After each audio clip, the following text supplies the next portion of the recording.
Assalamualaikum everyone. Today we will discuss about de novo purine and pyrimidine synthesis. अब purine और pyrimidine synthesis दो तरह से हो सकती है।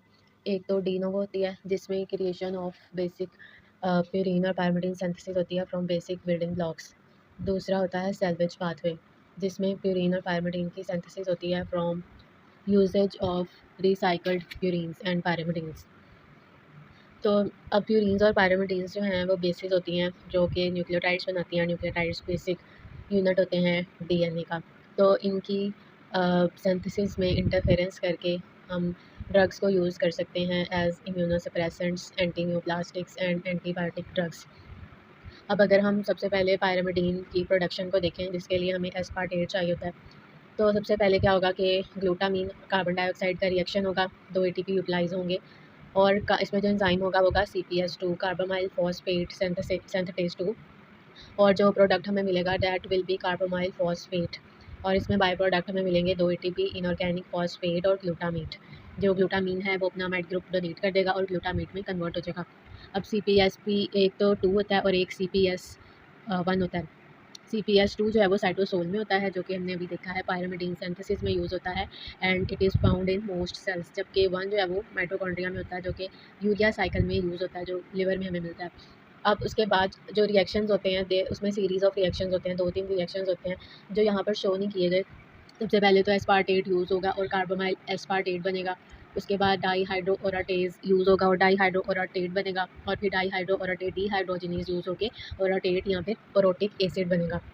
तो ये 3 रिएक्शंस होंगे जिसके बाद हमें ओरोटिक एसिड मिल जाएगा। उसके बाद क्या होगा, उसके बाद भी 1-2 रिएक्शंस होंगे जो यहाँ पर शो नहीं किए गए।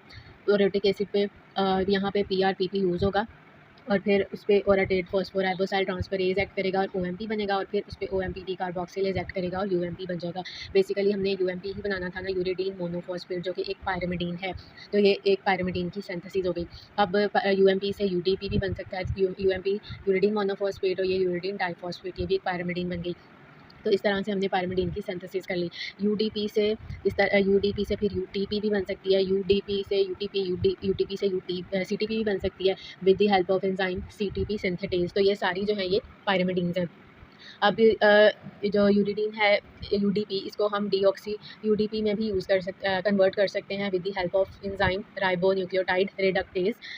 उसके बाद डीऑक्सी यूडीपी जो है डीऑक्सी UMP में भी कन्वर्ट हो सकती है जब उसमें से एक फॉस्फेट रिमूव होगा। उस पे थायमिडाइलेट सिंथेज जब एक्ट करेगा तो ये डीऑक्सी TMP में कन्वर्ट हो जाएगी। ये सारी जो हैं ये पायरिमिडीन्स हैं।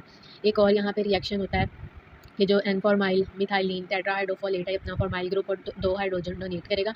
तो जो टेट्राहाइड्रोफोलेट है वो डाईहाइड्रोफोलेट में कन्वर्ट हो जाएगा। फिर जब इसने अपनी ओरिजिनल फॉर्म में जाना होगा तो ये डाईहाइड्रोफोलेट रिडक्टेज इस पे एक्ट करेगा और ये फिर टेट्राहाइड्रोफोलेट में कन्वर्ट हो जाएगा। तो ये थी इसमें पायरिमिडीन सिंथेसिस। अगर हमने प्यूरीन की सिंथेसिस करनी हो तो प्यूरीन की सिंथेसिस भी डी नोवो भी हो सकती है या फिर सेल्वेज पाथवे से भी हो सकती है। हमने पढ़ा था कि डी नोवो सिंथेसिस के लिए 3 एंजाइम चाहिए होते हैं। गैग से हमने याद किया था ग्लाइसिन, एस्पार्टेट और ग्लूटामीन। इसके अलावा हमें टेट्राहाइड्रोफोलेट भी चाहिए होता है। तो इसमें हमारे पास पहले ही होता है राइबोज 5 फॉस्फेट जो कि हमें ग्लूकोज मेटाबॉलिज्म से मिलता है। ग्लूकोज कन्वर्ट होता है ग्लूकोज 6 फॉस्फेट से और फिर HMP शंट से कन्वर्ट हो जाता है राइबोज 5 फॉस्फेट से। उसके बाद उस पे PRPP एक्ट करता है फॉस्फोराइबोसाइल पायरोफॉस्फेट सिंथेटेज। तो वो फिर PRPP में कन्वर्ट हो जाएगा फॉस्फोराइबोसाइल पायरोफॉस्फेट। उसके ऊपर भी फिर सीरीज़ ऑफ रिएक्शंस होते हैं और फिर उसका एंड प्रोडक्ट हमें मिलता है IMP आइनोसिन मोनोफॉस्फेट। जो और उसके बाद फिर उसके ऊपर भी सीरीज़ ऑफ रिएक्शंस होते हैं फिर हमें AMP और GMP मिलते हैं जो कि प्यूरीन्स हैं। एडेनिन और गुआनिन, एडेनोसिन मोनोफॉस्फेट और गुआनोसिन मोनोफॉस्फेट ये दोनों प्यूरीन्स हमें मिल जाएंगी। तो इस तरह से प्यूरीन्स और पायरिमिडीन की सिंथेसिस होती है। अब इसमें जो हमें चीज़ें पता होनी चाहिए कि कौन सी ड्रग्स जो हैं किस लेवल पर एक्ट करती हैं, किस एंजाइम को इनहिबिट करती हैं, क्योंकि ये जो ड्रग्स हैं इनको हम इम्यूनोसप्रेसेंट, एंटी न्यूप्लास्टिक और एंटीबायोटिक्स के तौर पर यूज़ करते हैं।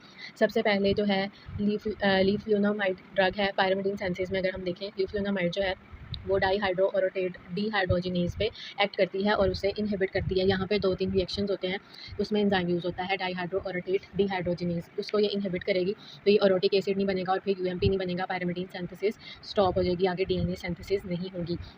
उसके अलावा हाइड्रोक्सी यूरिया जो है वो क्या कर रही है, ये राइबो न्यूक्लियोटाइड रिडक्टेज को इनहिबिट कर रही है।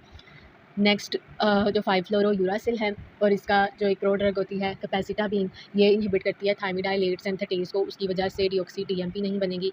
ये जो है इसकी वजह से भी डीएनए सिंथेसिस नहीं होगी, आरबीसीज़ की मैच्योरेशन नहीं होगी। और जो मेथोट्रिक सेट है, ट्राइमेथोप्रीम है और पायरीमेथामीन है, ये डाईहाइड्रोफोलेट रिडक्टेज को इनहिबिट करती हैं। जो मेथोट्रिक सेट है, ये क्या करती है कि ये डीएनए की रेप्लिकेशन को स्लो डाउन कर देगी। ये बेसिकली सारा कुछ पैरामिडीन्स आगे डीएनए ही बना रही है ना, तो डीएनए नहीं बनेगा, तो उसकी वजह से फिर आगे सेल्स की ग्रोथ नहीं होगी। तो ये रैपिडली ग्रोइंग कैंसर्स को ट्रीट करने के लिए हम यूज़ करते हैं एज अ न्यूप्लास्टिक ड्रग। तो यहाँ पर उन्होंने यही बताया हुआ है कि जो हाइड्रोक्सी यूरिया है राइबोन्यूक्लियोटाइड रिडक्टेज को इनहिबिट कर रहा है। उसके अलावा मेथोट्रिक्सेट जो है वो ह्यूमंस में इनहिबिट कर रहा है डाईहाइड्रोफोलेट को, ट्राइमेथोप्रिम बैक्टीरिया में और प्रोटोजोआ में पायरीमेथामीन। तो ये एज ए एंटी बैक्टीरियल और as a anti protozoal drug भी यूज़ कर सकते हैं। लिफ्यूनामाइड डाइहाइड्रो और रोटेटरी हाइड्रोजनेज को और 5-फ्लोरोयूरासिल थायमिडाइलेट सिंथेज को इनहिबिट करती है, जिसकी वजह से टीएमपी की सिंथेसिस कम हो जाती है।